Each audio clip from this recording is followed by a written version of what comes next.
Ads एक ऐसा बीमारी है जो किससे होता है? वायरस से होता है। और कौन सा वायरस से होता है? एड्स होता है HIV वायरस, जिसका नाम है ह्यूमन इम्यूनो वायरस।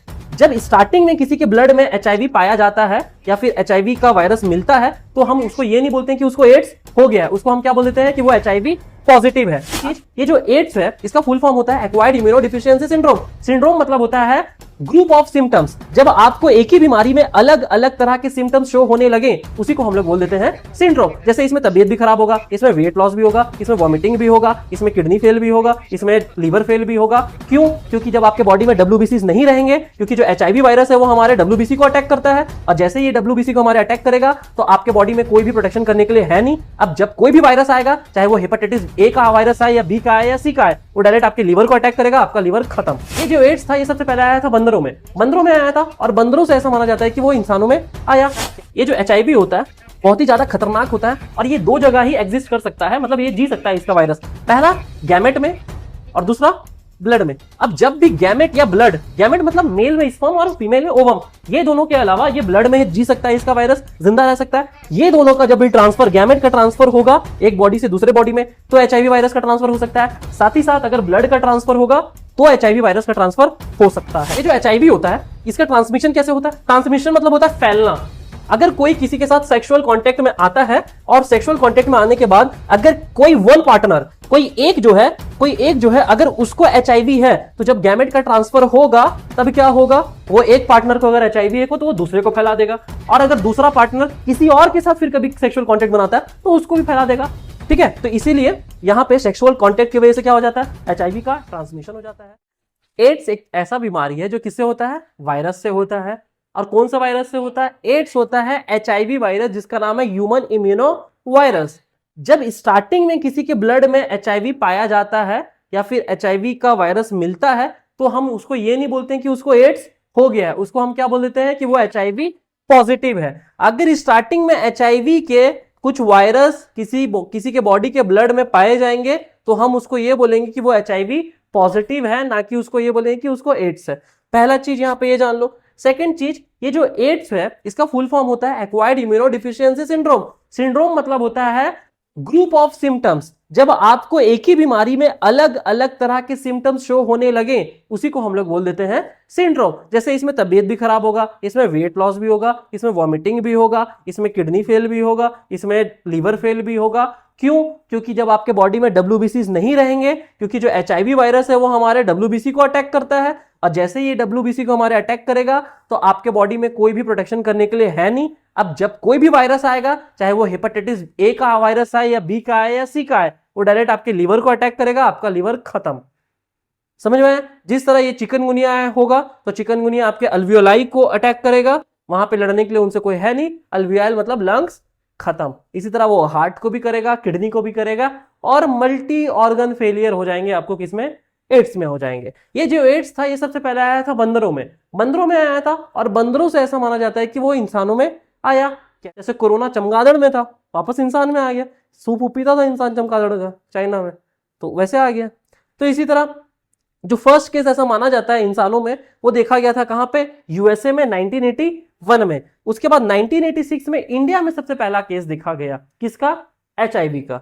ये जो HIV होता है ये बहुत ही ज्यादा खतरनाक होता है, और ये दो जगह ही एग्जिस्ट कर सकता है, मतलब ये जी सकता है इसका वायरस। पहला गैमेट में और दूसरा ब्लड में। अब जब भी गैमेट या ब्लड, गैमेट मतलब मेल में स्पर्म और फीमेल में ओवम, ये दोनों के अलावा ये ब्लड में जी सकता है इसका वायरस, जिंदा रह सकता है। ये दोनों का जब भी ट्रांसफर, गैमेट का ट्रांसफर होगा एक बॉडी से दूसरे बॉडी में, तो HIV वायरस का ट्रांसफर हो सकता है। साथ ही साथ अगर ब्लड का ट्रांसफर होगा तो HIV वायरस का ट्रांसफर हो सकता है। अब आते हैं, देखते हैं इसका स्ट्रक्चर, HIV वायरस का स्ट्रक्चर क्या होता है, और वो जो स्ट्रक्चर है वो एक्चुअली में काम कैसे करता है। तो अगर HIV वायरस के स्ट्रक्चर के बारे में बात करें, तो ये HIV वायरस का स्ट्रक्चर है, और इसमें जो ये जो स्पाइक जैसा बना हुआ है, इसको हम लोग क्या बोलते हैं? GP120। GP का फुल फॉर्म होता है ग्लाइकोप्रोटीन। ग्लाइकोप्रोटीन मतलब होता है ग्लूकोज प्लस प्रोटीन। कार्बोहाइड्रेट और प्रोटीन दोनों में से मिलकर क्या बन जाता है? ये स्ट्रक्चर बनता है। ये जो ग्रीन कलर का दिखता है इसे हम क्या कहते हैं? इसको हम लोग बोल देते हैं लिपिड एनवलप। ठीक है, लिपिड एनवलप बोलते हैं।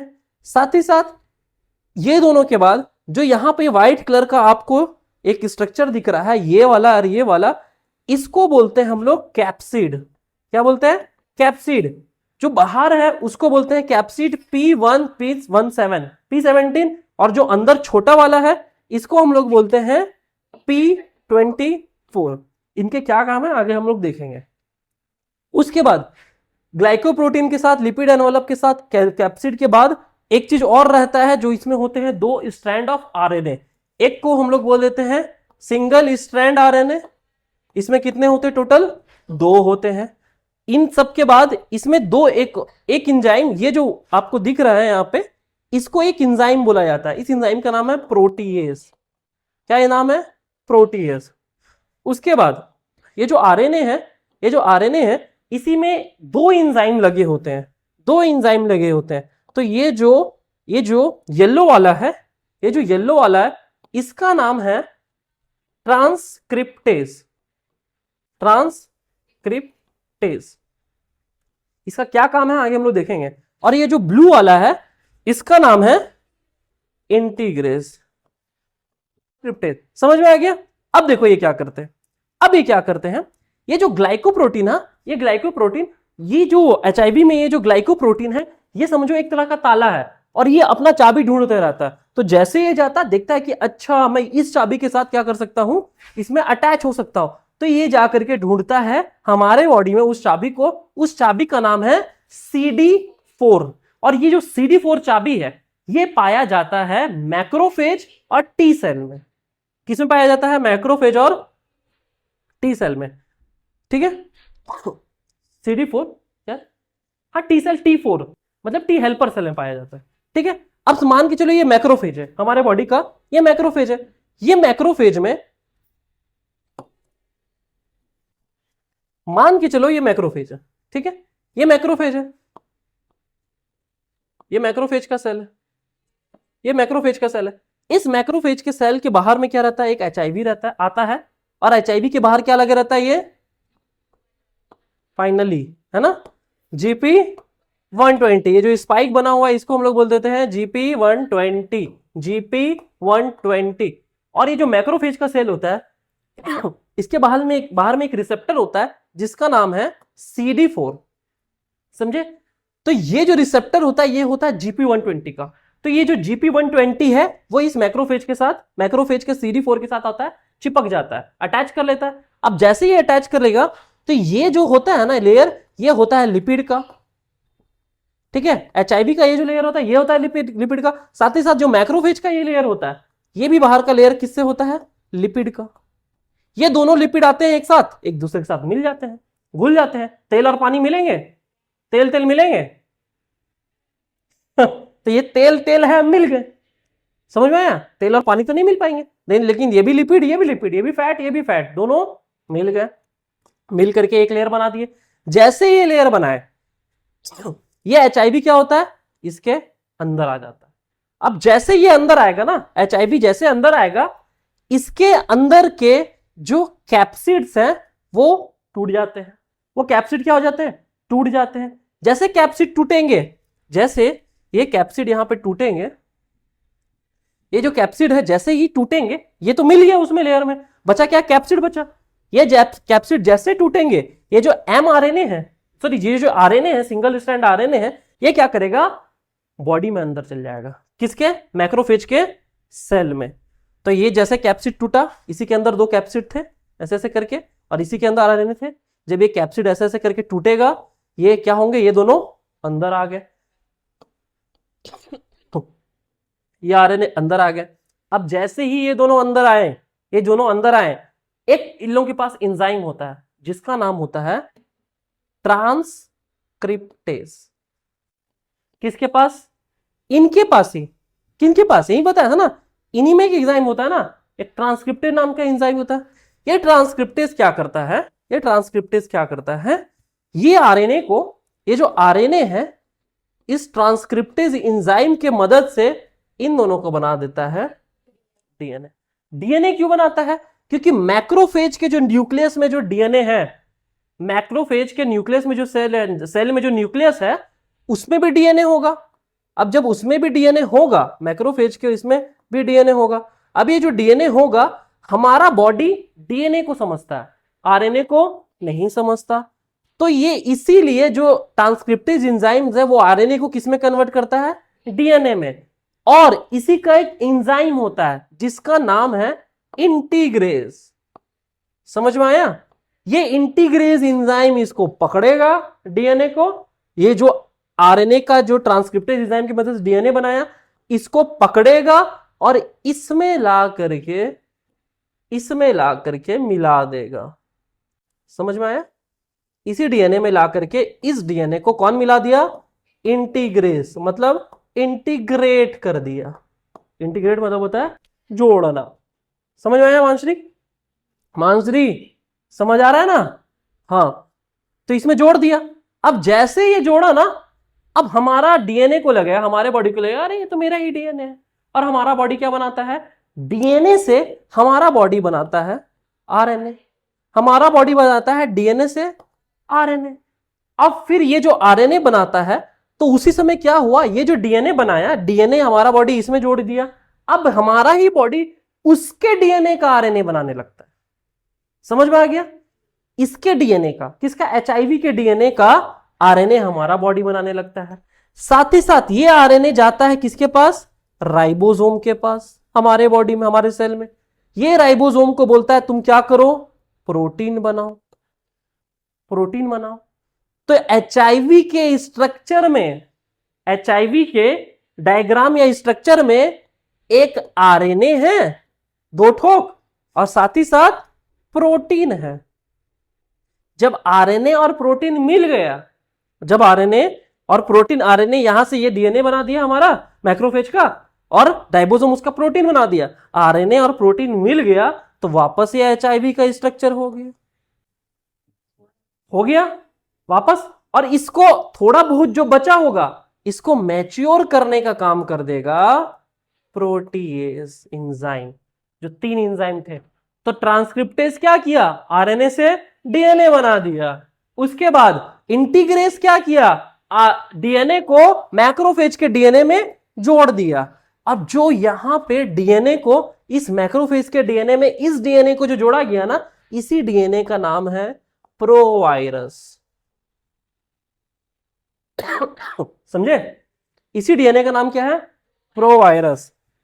अब ये जो प्रोटीएज है, ये आरएनए और प्रोटीन को क्या करता है, प्रोटीएज मैच्योर कर देता है। और मैच्योर करके ये आरएनए और प्रोटीन जब बाहर निकलते हैं, तो मैक्रोफेज के सेल मेम्ब्रेन का, मतलब मैक्रोफेज के सेल का एक मेम्ब्रेन के टुकड़े को अपने साथ चिपका लेते हैं। कौन, ये आरएनए। अब चिपकाने के बाद वापस मैक्रोफेज से बाहर जाएंगे, अब दूसरे मैक्रोफेजेस में जाएंगे।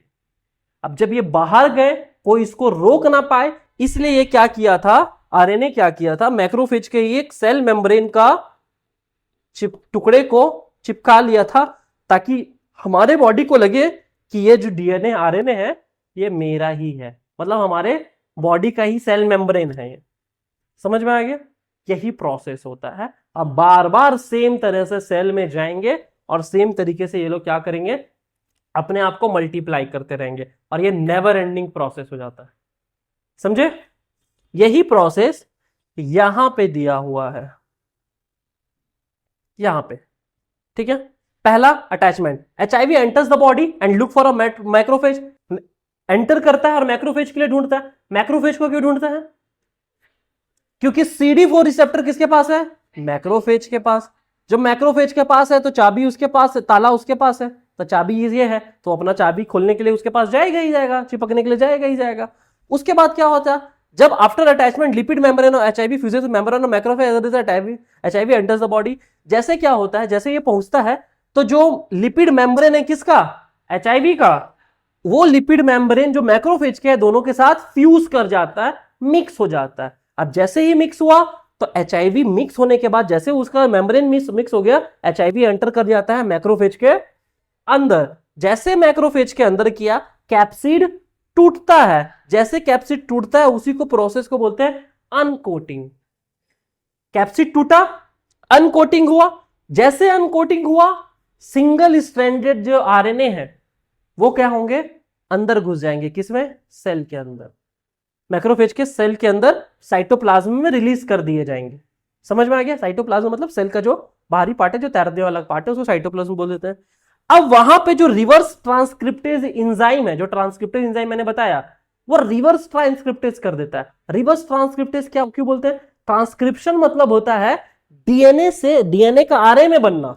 यहां पे जो मैंने आपको बताया था लास्ट में, क्या कि मैक्रोफेज जो होता है, यहां पे मैक्रोफेज के जो सेल्स होते हैं वो डीएनए से क्या कर देते हैं? आरएनए बना देते हैं। इस प्रोसेस को हम लोग बोलते हैं ट्रांसक्रिप्शन। क्या बोलते हैं? ट्रांसक्रिप्शन। हमारा बॉडी ट्रांसक्रिप्शन को समझता है, लेकिन इसके पास एक इंजाइम होता है, क्या नाम का? ट्रांसक्रिप्टेज नाम का इंजाइम होता है। और ये जो ट्रांसक्रिप्टेज नाम का इंजाइम होता है वो क्या कर देता है? जो आरएनए है इसको डीएनए बना देता है। तो जब डीएनए से आरएनए बना तो ट्रांसक्रिप्टेज, जब आरएनए से डीएनए बना तो रिवर्स ट्रांसक्रिप्टेज। समझ में आया? अब एक और बताते हैं, जितने भी वायरसेस में रिवर्स ट्रांसक्रिप्टेज होता है, मतलब जितने भी वायरसेस आरएनए से डीएनए बनाते हैं, डीएनए से आरएनए बनना ट्रांसक्रिप्टेज, आरएनए से डीएनए बनना रिवर्स ट्रांसक्रिप्टेज, तो जितने भी वायरसेस आरएनए से डीएनए बनाते हैं, इन सब वायरस को रेट्रोवायरस कहते हैं। समझ में आया? इसीलिए एचआईवी को हम लोग रेट्रोवायरस भी कहते हैं। समझ में आ गया? आगे तो रिवर्स ट्रांसक्रिप्टेज होगा, तो जो सिंगल स्ट्रैंडेड आरएनए थे वो क्या बन गए? डीएनए बन गए। तो मतलब रिवर्स ट्रांसक्रिप्टेज, देखो ये एंजाइम है, ये एंजाइम इसको पकड़ा ऐसे बना दिया। अब जैसे ये बने तो इंटीग्रेस एंजाइम जो होता है इसी के अंदर, रिवर्स ट्रांसक्रिप्ट जो बताए थे, जो इंटीग्रेस एंजाइम होता है वो क्या करता है? जो हमारा जो डीएनए है उसको मिला देता है मैक्रोफेज के डीएनए में, इंटीग्रेट कर देता है। कौन कर देता है? इंटीग्रेस एंजाइम। तो अगर बोला जाएगा एचआईवी में टोटल कितने एंजाइम पाए जाते हैं, तो क्या बोलोगे? कौन कौन से? और बस इंटीग्रेस। ठीक है, 3 तरह के मिलते हैं। तो रिवर्स ट्रांसक्रिप्टेज ने आरएनए से डीएनए बना दिया, इंटीग्रेस ने उस डीएनए को मैक्रोफेज के डीएनए में जोड़ दिया, और ये जो जोड़ा डीएनए इसी को हम लोग क्या बोलते हैं? प्रोवायरस। देखो इसी डीएनए को यहां पे जोड़ा, देख रहे हो, हरा हरा, इसी को यहां पे क्या कर दिया? जोड़ दिया। तो ये अपना पुराना था, इस वायरल डीएनए को यहां पे जोड़ दिया, इसी को हम लोग क्या बोल दिए? प्रोवायरस। अब जिसमें जोड़ दिया तो मैक्रोफेज ने क्या किया? उस डीएनए को लगा कि उसको अपना डीएनए है, तो मैक्रोफेज क्या करता है? आरएनए बनाने चालू कर देता है, और आरएनए उसका भी बनाना चालू कर देता है। जैसे आरएनए बनाना चालू करेगा, वो आरएनए जाएंगे राइबोसोम को बोलेंगे मेरे लिए प्रोटीन बनाओ, और वो आरएनए क्या करेंगे? अपना प्रोटीन बनाएंगे। तो आरएनए भी बन गए, प्रोटीन भी बन गए, उन दोनों को मिला करके क्या होगा? प्रोटीएज एक साथ मिलाएगा, मैच्योर करेगा, और फिर वो दोबारा किसी दूसरे मैक्रोफेज में जाएंगे। This is the process of HIV. अब आगे